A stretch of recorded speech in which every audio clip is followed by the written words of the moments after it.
Hi everyone, what's up? Welcome back to my channel.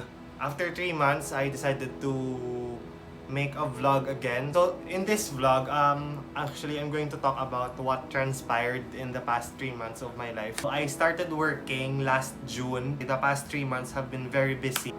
But just to be clear, disclaimer, I'm making this vlog because amo na gani, I want to let this one out. I work for this company for 3 months na. So it's a company for FMCG, fast moving consumer goods. Actually, I was hired like I applied sang February pa, and then got a call na I was accepted to work March. But then due to the pandemic, parang daw ka na-delay ang pag-start ko. First month ko was more of training, learning the do's and don'ts, basically technical stuff, all about my work basically as a sales specialist. So because of the pandemic, most of my trainings were done online lang. My job requires me to like do store checks, build rapport or build healthy connections with my local buyers. So most of them I interacted lang through calls, emails, tanan nga follow-ups, tanan nga negotiations with the store, all through social media lang gid, all through internet. More than just trainings were done online. In my 2 months, we were obliged to like do work from home. So imagine the adjustment phase. This company, in order for you to be absorbed or to like be regular, parang you need to undergo an evaluation, exam, presentation, checkpoint, prove na you're qualified or you're suited for the work. While I was preparing for the evaluation form, took a lot of time and effort. It was difficult for me back then since you do not fully understand the system. That's one. Second, you're still adjusting to the new normal phase. You're going to prepare your presentation at the same time doing your job. To be fair, it's a risk I already know that's going to happen even before starting. I'm not complaining, parang like I'm ready for it something like that. A week before my presentation, I slept at 3 a.m. doing my materials, doing my PowerPoint stuff. So okay, this is it. I presented na, for only 25 minutes. Parang I presented what I did for the past 2 months. Everything went smooth, things like that. Actually, nung question and answer, parang most of the questions were really basic. Like, for boss, it's more of a technical questions. But for the HR, it's more of, the internal relationship or what I feel, something like that. Yung boss ko, parang yung question lang sa akin is what I did since it's a new normal. So ano ba yung parang ginawa ko to build rapport or parang build communication, proper communication. And HR asked me questions, parang how are you? Parang how do you find the work so far? So I said na parang, to be honest, like I felt blessed knowing na even if it's pandemic, most people are losing their jobs, and here I am. I was able to start my job. So I went outside of the room of the office kasi nag-deliberate. So nung sinabi na results, parang sabi ng group manager namin, parang actually the panel has decided. I'm the bearer of the sad news. Sadly, you weren't able to pass your first evaluation. I was like, wait, am I hearing the right things? Okay, okay. Ganun lang. So sinabi yung reason. So the reason was, it's non-verbatim kasi I can't really remember. Although there were numbers, but they weren't able to see the effort that you put through.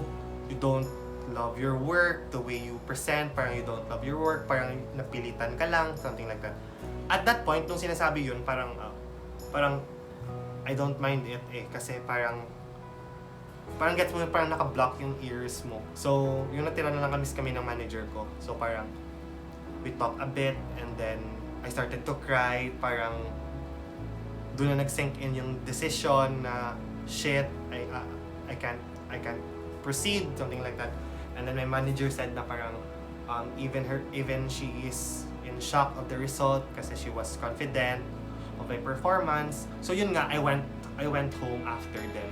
Parang I can't digest pa the idea. When I went home and then I took a rest, I chatted my boss and then HR and then I asked for justification. Like the proper justification, like why I didn't pass, things like that.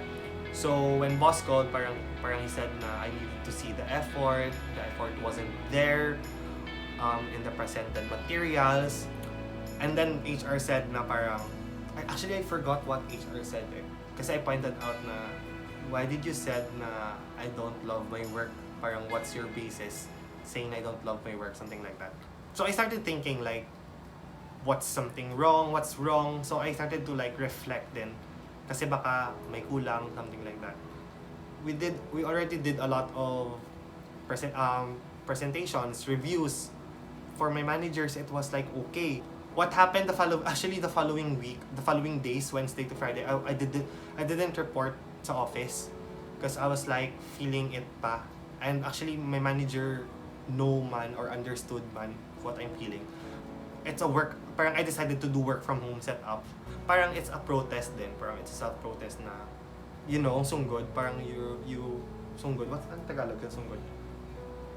Disappointed, frustrated, no. Parang you felt bad, no, basta sunggod. I talked to my parents at night what happened and then they said na if that's the case, you stop na, you don't continue. Kasi I was given until November to continue, apply for a new work, para merong pang phase to adjust, things like that. I was like, and my parents were like, parang why stay? Parang they advised me to stop na rin by the end of the September. Kasi they were saying na,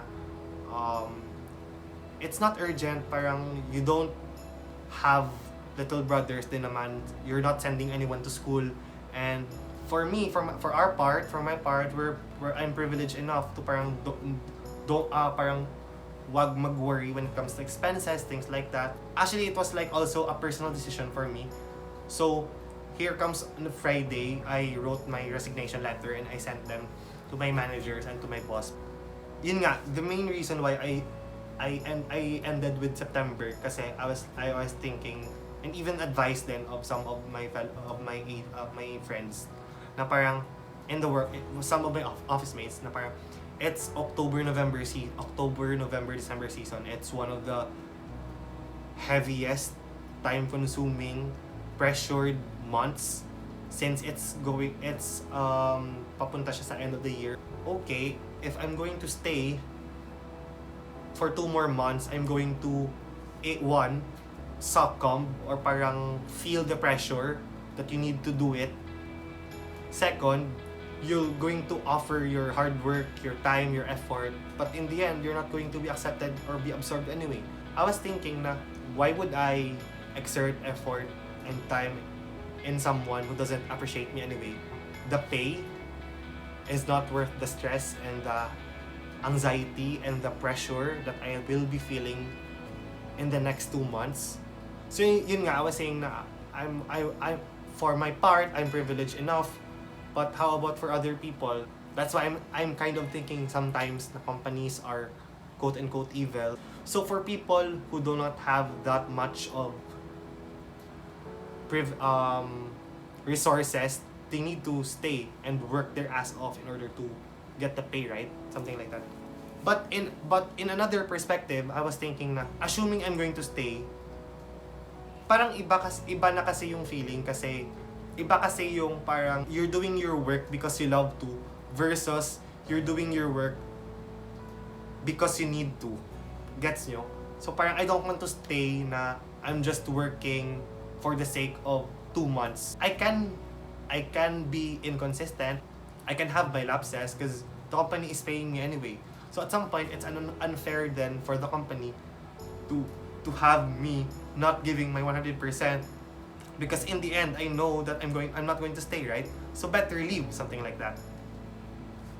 To be really honest, until now, actually today is my last day at work, September 30. Yes, I'm not completely healed because at times I'm still thinking about it since it's like 10 days. I was just really hoping back then na parang the company would be a little considerate given the time and given the situation where there is ongoing pandemic.